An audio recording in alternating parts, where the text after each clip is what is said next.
CN Manjunath ಅಧಿಕಾರಾವಧಿ ಇಂದಿಗೆ ಮುಕ್ತಾಯವಾಗಲಿದೆ. 16 ವರ್ಷಗಳ ನಿರಂತರ ಸೇವೆಯಿಂದ ಇಂದು ನಿವೃತ್ತಿ ಆಗಲಿದ್ದಾರೆ. ಜಯದೇವ ಆಸ್ಪತ್ರೆ ನಿರ್ದೇಶಕರಾಗಿರುವಂತಹ ಸಿಎನ್ ಮಂಜುನಾಥ್ ಅವರು ಇವತ್ತು ನಿವೃತ್ತಿನ ಸೇವೆಯಿಂದ ಮುಕ್ತರಾಗಲಿದ್ದಾರೆ. 16 ವರ್ಷಗಳ ನಿರಂತರ ಸೇವೆಯನ್ನ ನೀಡಿದ್ದಾರೆ. ಜಯದೇವ ಆಸ್ಪತ್ರೆಗೆ ನೂತನ ನಿರ್ದೇಶಕರ ನೇಮಕ ವಿಚಾರ ಸಂಬಂಧಪಟ್ಟಂತೆ ಇಂದು ಬೆಳಗ್ಗೆ 10 ಗಂಟೆಗೆ ಮುಖ್ಯಮಂತ್ರಿ ಸಿದ್ದರಾಮಯ್ಯ ನೇತೃತ್ವದಲ್ಲಿ ಸಭೆ ಕೂಡ ನಡೆಯಲಿದೆ. ಗೃಹ ಕಚೇರಿ ಕೃಷ್ಣಾದಲ್ಲಿ ವೈದ್ಯಕೀಯ ಶಿಕ್ಷಣ ಸಚಿವರ ಜೊತೆ ಸಭೆ ಕೂಡ ನಡೆಯಲಿದೆ. ಸಿಎನ್ ಮಂಜುನಾಥ್ ಅಧಿಕಾರಾವಧಿ ಇಂದಿಗೆ ಮುಕ್ತಾಯ ಆಗುತ್ತೆ.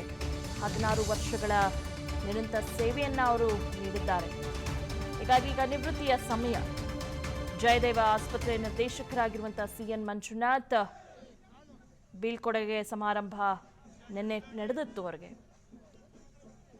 ಹೀಗಾಗಿ ಸಾಕಷ್ಟು ರೋಗಿಗಳಿಗೆ ಇವರು ಚಿಕಿತ್ಸೆಯನ್ನ ನೀಡಿದ್ದಾರೆ. ಈ ನಿಟ್ಟಿನಲ್ಲಿ ಇವತ್ತು ರಿಟೈರ್ಮೆಂಟ್ ಡೇ. ನಿನ್ನೆ ಅವರಿಗೆ ಒಂದು ಬೀಳ್ಕೊಡುಗೆ ಸಮಾರಂಭ ಕೂಡ ನಡೆದಿತ್ತು.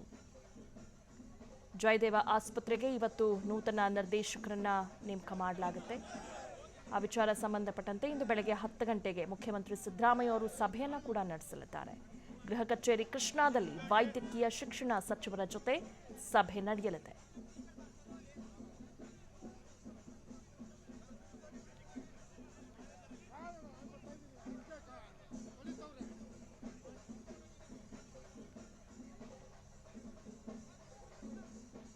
ಇನ್ನು ಈ ಸಂಬಂಧಪಟ್ಟಂತೆ ನಮ್ಮ ಪ್ರತಿನಿಧಿ ಲಕ್ಷ್ಮೀ ನರಸಿಂಹ ಜಯದೇವ ಆಸ್ಪತ್ರೆ ನಿರ್ದೇಶಕರಾಗಿರುವಂತಹ ಸಿಎನ್ ಮಂಜುನಾಥ್ ಅವ್ರನ್ನ ಮಾತನಾಡಿಸಿದ್ದಾರೆ.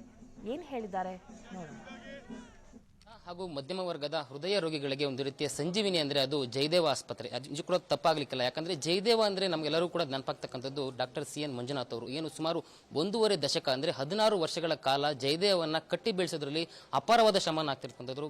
ಅವರು ಇನ್ನೇನು ನಾಳೆ ತಮ್ಮ ಅಧಿಕಾರಾವಧಿ ಅಂತ್ಯ ಆಗ್ತಾ ಇದೆ. ಜಯದೇವ ನಿರ್ದೇಶಕರಾಗಿ ಅವರು ನಿವೃತ್ತಿಯನ್ನು ಆಗ್ತಾ ಇದ್ದಾರೆ. ನಮ್ಮ ಜೊತೆಗೆ ಸದ್ಯಕ್ಕೆ ಅವರೇ ಇದ್ದಾರೆ. ಇವತ್ತು ಕೂಡ ಅವ್ರನ್ನ ಬೀಳ್ಕೊಡುಗೆ ಮಾಡೋದಕ್ಕೆ ಭಾವಪೂರ್ಣ ವಿದಾಯ ಹೇಳೋದಕ್ಕೆ ಅವರಿಗೆ ಸಿಬ್ಬಂದಿಗಳು ಕೂಡ ಕಾತರರಾಗಿದ್ದಾರೆ. ಅವರನ್ನ ಕಳಿಸ್ಕೊಡೋದಕ್ಕೆ ಒಲ್ಲದ ಮನಸ್ಸಿಂದನೂ ಕೂಡ ತಯಾರಾಗಿದ್ದಾರೆ.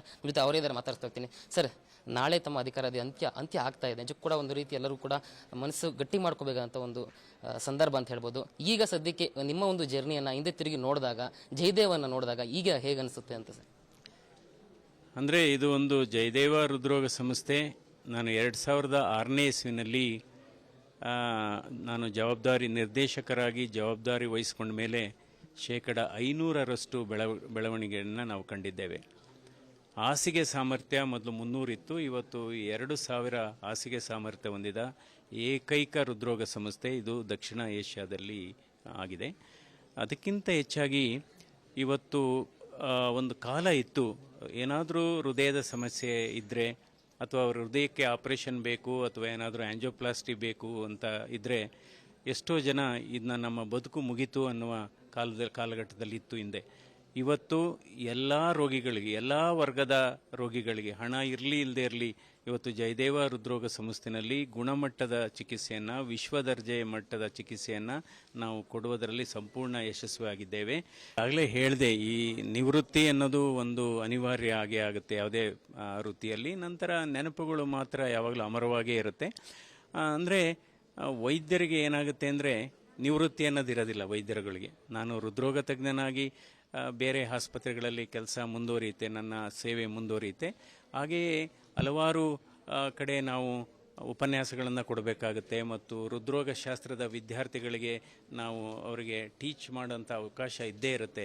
ಒಟ್ಟಾರೆ ನಾನು ನಿವೃತ್ತಿ ಆದರೂ ಕೂಡ ಒಂದು ವೈದ್ಯರ ಒಂದು ಸೇವೆ ಏನಿದೆ, ಆ ಒಂದು ಸೇವೆಯನ್ನು ನಾನು ಮುಂದುವರಿಸುವಂಥ ಕೆಲಸವನ್ನು ಮಾಡ್ತೀನಿ ಅಂತಕ್ಕಂಥ ಮಾತನ್ನ ಜಯದೇವ ನಿರ್ದೇಶಕ ಸಿಎನ್ ಮಂಜುನಾಥ್ ಅವರು ಹೇಳ್ತಾರಂಥದ್ದು. ಕ್ಯಾಮರಾ ಪರ್ಸನ್ ಮಂಜುನಾಥ್ ಜೊತೆ ಲಕ್ಷ್ಮೀ ನರಸಿಂಹ, ವಿಸ್ತಾರ ನ್ಯೂಸ್, ಬೆಂಗಳೂರು.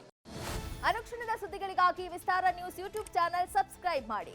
ಹೊಸ ಸುದ್ದಿಗಳ ನೋಟಿಫಿಕೇಶನ್ಗಾಗಿ ಬೆಲ್ ಐಕಾನ್ ಕ್ಲಿಕ್ ಮಾಡಿ. ಲೇಟೆಸ್ಟ್ ಅಪ್ಡೇಟ್ಸ್ಗಾಗಿ www.vistaranews.com ವೆಬ್ಸೈಟ್ಗೆ ವಿಸಿಟ್ ಮಾಡಿ. ಅಂಗೈಯಲ್ಲೇ ಜಗತ್ತಿನ ಸುದ್ದಿ ತಿಳಿಯಲು ವಿಸ್ತಾರ ನ್ಯೂಸ್ ಕನ್ನಡ ಆಪ್ ಡೌನ್ಲೋಡ್ ಮಾಡಿ.